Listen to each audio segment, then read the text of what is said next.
नमस्कार। मैं वीके शास्त्री अपने चैनल के माध्यम से आप सभी दर्शकों का बहुत बहुत स्वागत करता हूं। 17 जुलाई 2023 प्रातः 5:19 पर पूरे एक वर्ष के बाद ग्रहों के राजाधिराज भगवान भुवन भास्कर सूर्यदेव राशि परिवर्तन करेंगे और राशि परिवर्तन करके अपने परम मित्र चंद्रमा की राशि कर्क राशि में गोचर करेंगे और कर्क राशि में सूर्य का ये गोचर 17 अगस्त 2023 तक रहेगा। ज्योतिष शास्त्र में सूर्य को पिता का कारक माना गया है, चंद्रमा को माता का कारक माना जाता है। आप सोचिए, जब पिता पूरे एक वर्ष के लिए परदेश चले जाते हैं तो बच्चों को और उनकी माँ को पिता के आने का कितना इंतज़ार होता है, और जब पिता घर वापस आते हैं तो बच्चों की खुशी का ठिकाना नहीं होता। पिता कितने खुश होते हैं, माता को कितनी खुशी मिलती है। ठीक यही स्थिति 17 जुलाई को बनने जा रही है। पूरे एक वर्ष के बाद सूर्य का गोचर कर्क राशि में होगा। सूर्य है पिता के कारक, कर्क राशि चंद्रमा की राशि है और चंद्रमा माता के कारक होते हैं। तो ठीक यही स्थिति बनेगी। सूर्य कितने प्रसन्न होंगे और बच्चे कितने प्रसन्न होंगे। और बच्चे कौन? बच्चे हैं हम सभी प्राणी, हम सभी जातक प्राणी मात्र जो इस धरती पर निवास करते हैं, उनकी खुशी का ठिकाना नहीं रहेगा। दूसरी महत्वपूर्ण बात है, सूर्य है अग्नि तत्व ग्रह और चंद्रमा है जल तत्व ग्रह। तो चंद्रमा की राशि में गोचर करने से सूर्य की अग्नि शांत होगी, सूर्य शांत होंगे, सूर्य रिलैक्स महसूस करेंगे, सूर्य प्रसन्न होंगे। तो हम सभी को, समस्त चराचर जगत को प्रसन्नता और खुशी बांटेंगे और अपने कारक तत्वों से संबंधित सभी फल प्रदान करेंगे। जब सूर्य कर्क राशि में गोचर करेंगे तो वहाँ पर बुध का गोचर पहले से ही रहेगा और 25 जुलाई तक भले ही मात्र एक सप्ताह के लिए बने, बुधादित्य राजयोग भी बनेगा, क्योंकि इसके बाद बुध सिंह राशि में गोचर करेंगे। हालांकि सूर्य शनि का षडाष्टक योग भी बनेगा और इस षडाष्टक योग के कारण कुछ समस्याएं भी आएंगी, चुनौतियां आएंगी, चैलेंजेस बढ़ेंगे, लेकिन उसे तो फेस करना पड़ेगा। तो सूर्य के इस राशि परिवर्तन से क्या क्या संभावनाएं बन रही हैं आपके जॉब कैरियर को लेकर, धन शिक्षा संतान को लेकर, लव रिलेशंस फैमिली लाइफ को लेकर, भाग्य कर्म और पुरुषार्थ को लेकर और आपके स्वास्थ्य को लेकर, इन्हीं सब बातों का विश्लेषण करेंगे इस वीडियो में। सूर्य का ये राशि परिवर्तन वृश्चिक राशि के जातकों के जीवन पर क्या प्रभाव डालेगा, यही चर्चा का विषय होगा। ये विश्लेषण आपकी चंद्र राशि के आधार पर किया जा रहा है और वीडियो के अंत में मैं भगवान भुवन भास्कर सूर्यदेव के उपाय भी बताऊंगा। तो ये है वृश्चिक राशि के जातकों की कुंडली।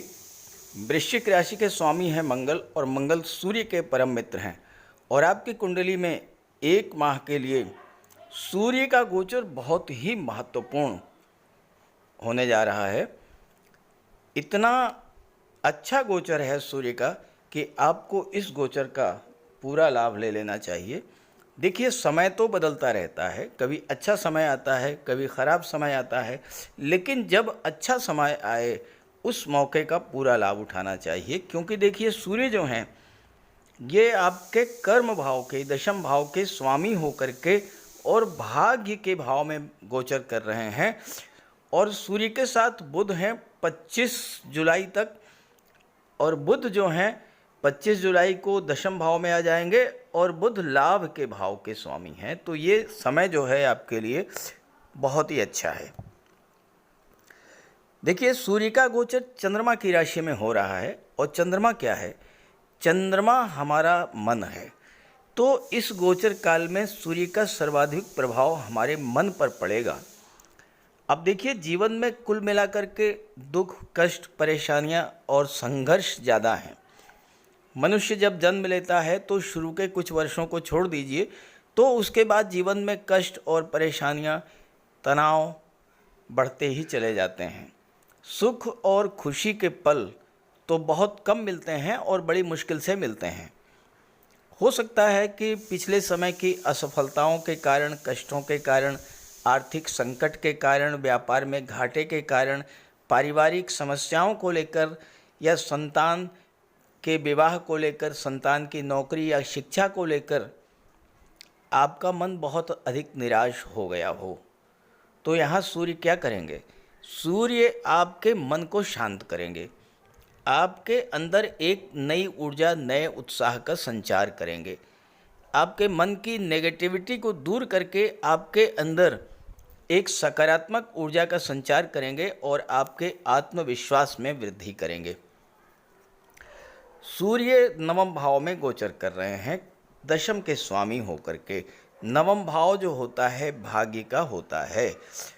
तो बहुत दिनों से अगर आपके कारोबार में, नौकरी में लगातार समस्याएं आ रही थीं, व्यापार में लगातार घाटा हो रहा था, नौकरी में भी हालात आपके नियंत्रण में नहीं थे, समस्याएं एक के बाद एक आती जा रही थीं, तो यहाँ सूर्य क्या करेंगे? इस समय भाग्य का पूरी तरह से साथ आपको मिलेगा, क्योंकि सूर्य भाग्य भाव में गोचर करेंगे तो भाग्य भाव को चमका देंगे। और उसका प्रभाव कहाँ पर पड़ेगा? दशम भाव पर, आपके कार्य क्षेत्र पर, क्योंकि सूर्य दशम के स्वामी हैं। इस गोचर काल में आपका मन, चूँकि चंद्रमा आपका मन है और सूर्य चंद्रमा की राशि में गोचर कर रहे हैं, आपका मन कहाँ पर फोकस करेगा? आपका मन किस भाव पर लगेगा? दशम भाव पर लगेगा। तो यानी कामकाज में, कारोबार में, नौकरी में आपका मन लगेगा। कोई नौकरी, कोई नया कारोबार आप शुरू करना चाहते हैं तो उसके लिए ये समय बहुत ही बेहतर है। 25 जुलाई तक बुधादित्य राजयोग बनेगा और बुधादित्य राजयोग वो भी भाग्य के भाव में। तो ये छात्रों के लिए भी बहुत अच्छा रहेगा, क्योंकि सूर्य के मित्र हैं देवगुरु बृहस्पति और देवगुरु बृहस्पति पंचम के स्वामी हैं। तो छात्रों को विदेश जाकर के उच्च शिक्षा प्राप्त करने का भी योग बन रहा है इस गोचर काल में। नवम भाव आपके पिता का होता है। काफ़ी दिनों से आपके पिता को कारोबार या नौकरी में परेशानी चल रही थी, या आपके पिता का प्रमोशन ड्यू था, नहीं हो पा रहा था, या आपके पिता घर से दूर से घर के पास आना चाहते थे, ट्रांसफ़र चाहते थे, नहीं हो पा रहा था। तो चूंकि सूर्य की दृष्टि तीसरे भाव पर पड़ रही है, तीसरा भाव यात्राओं का होता है, तीसरा भाव ट्रांसफ़र का होता है, तो ये समय आपके पिता के लिए बहुत अच्छा रहेगा। और हो सकता है कि आपके पिता आपके पास ट्रांसफ़र करा करके आ जाएं। आपके पिता आपके लिए कुछ करना चाहते थे, आपके लिए कोई व्यापार व्यवसाय शुरू कराना चाहते थे, उसके लिए समय अच्छा है, क्योंकि व्यापार के कारक हैं बुध, और बुध इस समय दशम भाव में गोचर कर रहे हैं 25 जुलाई के बाद, और 25 जुलाई तक भाग्य के भाव में बैठे हैं। आप खुद किसी जॉब में हैं और काफ़ी प्रयास करने के बाद भी आपके बॉस, आपके सीनियर्स आपके प्रति अच्छी सोच नहीं रख रहे हैं, आपको अपने एफर्ट्स का लाभ नहीं मिल रहा है, तो सूर्य भाग्य भाव को जागृत कर देंगे। और जब व्यापार के कारक बुध 25 जुलाई को दशम में गोचर कर जाएंगे, तो व्यापार और नौकरी की दृष्टि से ये समय बहुत अच्छा रहेगा। खास करके बुध से जो लोग जुड़े हुए हैं, क्योंकि बुध यहाँ काफ़ी लंबे समय तक रहेंगे, 1 अक्टूबर तक बुध का गोचर दशम भाव में होगा, और लाभ के भाव के स्वामी होकर के दशम में गोचर करने वाले बुध जो हैं वो आपको आपके कार्यक्षेत्र से लाभ दिलाएंगे। आप अगर बैंकिंग सेक्टर से जुड़े हैं, फाइनेंस सेक्टर से जुड़े हैं, एजुकेशन सेक्टर से जुड़े हैं, या आईटी सेक्टर, कंप्यूटर या कम्युनिकेशन के क्षेत्र से, सोशल मीडिया के क्षेत्र से जुड़े हैं, मार्केटिंग या इंश्योरेंस के क्षेत्र से जुड़े हुए हैं, या शेयर मार्केट से जुड़े हैं, इन सभी क्षेत्रों में अगर आपका कार्य क्षेत्र है तो बुध का गोचर आपके लिए बहुत अच्छा है, क्योंकि बुध सूर्य की राशि में है और सूर्य भाग्य भाव में बैठे हैं। तीसरा भाव जो होता है ये पराक्रम पुरुषार्थ का होता है। सूर्य की दृष्टि तीसरे भाव पर पड़ेगी तो आपके पराक्रम पुरुषार्थ में वृद्धि करेंगे, आपका कॉन्फिडेंस लेवल बढ़ेगा। कोई कार्य जिसे आप बहुत दिनों से करना चाह रहे थे लेकिन नहीं कर पा रहे थे, क्योंकि आपका आत्मविश्वास आपका साथ नहीं दे रहा था, तो इस समय आपका कॉन्फिडेंस लेवल भी बढ़ेगा और चूँकि भाग्य भी साथ दे रहा है तो आपको सफलता मिल जाएगी। कारोबार के सिलसिले में, नौकरी के सिलसिले में छोटी मोटी यात्राएं भी आपको करनी पड़ेंगी और ये यात्राएं आपके लिए लाभदायी होंगी। जहाँ तक विवाह की बात करें तो देखिए, सप्तम के स्वामी शुक्र हैं, शुक्र विदेश भाव में बैठे हैं। आपका विवाह हो सकता है कि विदेश से इस समय हो। पंचम लव रोमांस का होता है, इसके स्वामी हैं गुरु, और गुरु बहुत ही शुभ ग्रह हैं, तो आपके रिलेशंस को मैरिज में कन्वर्ट होने का भी योग बन रहा है। और अगर आपके रिलेशंस मैरिज में कन्वर्ट होंगे तो आपको धन का भी लाभ मिलेगा, क्योंकि गुरु जो है वो धन के भाव के स्वामी हैं। देखिए, चर्चा सूर्य की ज़रूर हो रही है, लेकिन जो प्लैनेट सूर्य को सपोर्ट करते हैं, गुरु हैं, बुध हैं, इन पर भी चर्चा जो है वो ज़रूरी होती है, क्योंकि अकेले किसी एक ग्रह के आधार पर उसका पूरा विश्लेषण नहीं किया जा सकता है। अब सूर्य इस समय बहुत मजबूत स्थिति में है, भाग्य भाव में बैठे हुए हैं। सूर्य शासन प्रशासन के कारक होते हैं, राजनीति के कारक होते हैं। अगर आप शासन प्रशासन में हैं, आईएएस, आईपीएस, सिविल सर्विसेज में हैं, तो आपको पद प्रतिष्ठा प्रमोशन का लाभ मिलेगा।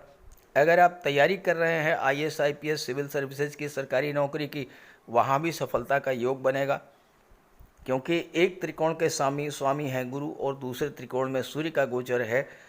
गुरु और सूर्य राजा और महामंत्री प्रबल मित्र हैं, तो भाग्य के सपोर्ट से आपको सफलता मिलेगी।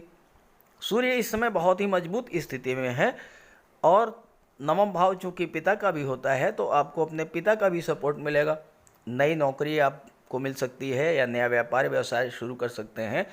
अब कुछ चीज़ें ऐसी हैं जो आपको विशेष ध्यान करना है, वो ये है कि सूर्य नवम भाव में है। नवम भाव तीर्थ यात्राओं का होता है, तो इस गोचर काल में अगर आप तीर्थ यात्रा पर जाते हैं, कहीं देव दर्शन के लिए जाते हैं, गंगा स्नान के लिए जाते हैं, तो आपको विशेष लाभ मिलेगा। आपकी जन्म कुंडली में सूर्य कमज़ोर भी हुए तो भी भाग्य का आपको साथ इस समय मिलेगा। दूसरी बात यह है, नवम भाव पिता और गुरु का होता है और सूर्य पिता के कारक होते हैं। नवम भाव को जागृत करना है तो अपने पिता का, अपने गुरु का सम्मान कीजिए, उनकी सेवा कीजिए, उनका आशीर्वाद कीजिए, भाग्य का पूरा साथ आपको मिलेगा। इसके अलावा अपने घर में कोई धार्मिक या मांगलिक आयोजन भी आपको अगर आप करते हैं तो उससे आपको लाभ मिलेगा। अब यहाँ एक नेगेटिव चीज़ ये आ रही है कि शनि और सूर्य के बीच में षडाष्टक योग बन रहा है। शनि चौथे भाव में है और शनि से छठे भाव में सूर्य हैं और सूर्य से 8वें स्थान पर शनि है, तो षडाष्टक योग खराब योग होता है, क्योंकि छठा भाव क्या है, कर्ज का है, शत्रुता का है, रोगों का है, और 8वां भाव है कष्टों का, पीड़ाओं का, दुखों का, आकस्मिक घटनाओं, दुर्घटनाओं का। तो इसका षडाष्टक योग बनने का जो नेगेटिव इफेक्ट पड़ेगा वो ये पड़ेगा कि प्रॉपर्टी को लेकर के किसी तरह का कोई विवाद इस गोचर काल में खड़ा हो सकता है। माता से भी संबंध आपके ज़्यादा अच्छे नहीं रहेंगे। पिता से तो संबंध बहुत अच्छे होंगे, लेकिन माता के साथ संबंध अच्छे नहीं होंगे। और शनि जब 4th हाउस में है तो मातृभूमि को छुड़वा देते हैं, मातृभूमि से दूरी बना देते हैं, तो इस समय आपको विदेश जाना पड़ेगा। और अगर आप विदेश जाना चाहते थे तो उसके लिए बहुत अच्छा योग है। परिवार में थोड़ा बहुत तनाव या पैतृक संपत्ति का विवाद, या शनि चूँकि निर्माण कारक के कारक होते हैं, अगर आप किसी तरह का कोई कंस्ट्रक्शन वर्क करा रहे थे तो उसमें भी रुकावटें आ सकती हैं, उसमें भी परेशानियां आपको झेलनी पड़ सकती हैं।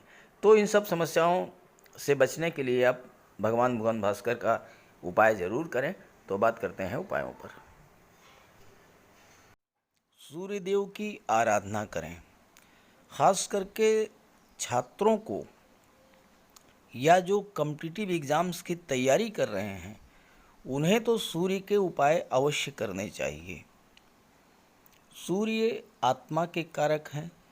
इस पृथ्वी पर सूर्य के कारण ही जीवन है और सूर्य की ही ऊर्जा, प्रकाश और ऊष्मा से हम कार्य करने में सक्षम होते हैं।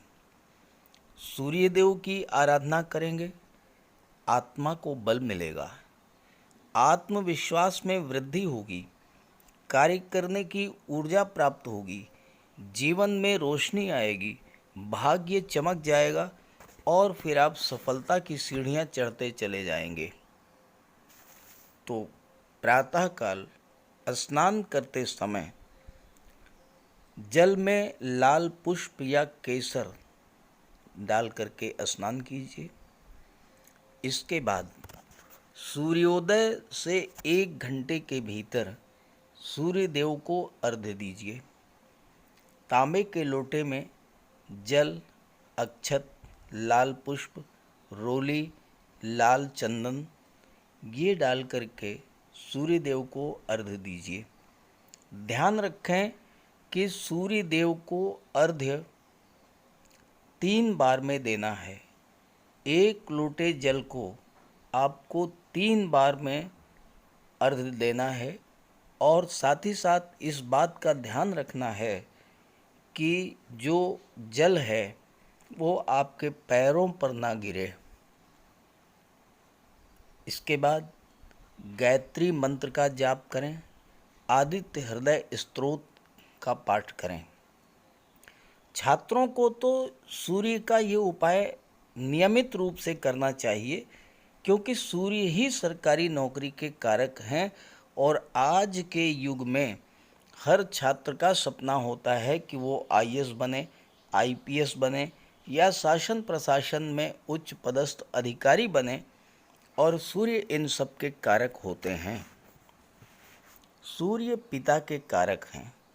पिता का सम्मान कीजिए, उनकी सेवा कीजिए, उनके मार्गदर्शन में आगे बढ़िए। यदि किसी तरह का कोई विवाद भी है तो उसे भुला दीजिए और उन्हें किसी तरह का कष्ट तो बिल्कुल न दें।